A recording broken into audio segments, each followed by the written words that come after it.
একটা জরুরি কথা বলতে চাই যে ডায়াবেটিস মাপার জন্য আরবিএস করলে কিন্তু হবে না।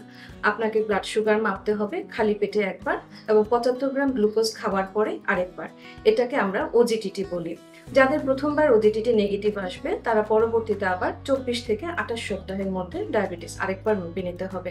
যদি দ্বিতীয়বারেও আপনার ডায়াবেটিস ধরা না পড়ে তাহলে আপনার ঝুঁকি অনেক কম। আপনি এবারে গর্ভস্থ অবস্থায় আর ডায়াবেটিস পরীক্ষা না করলেও চলবে।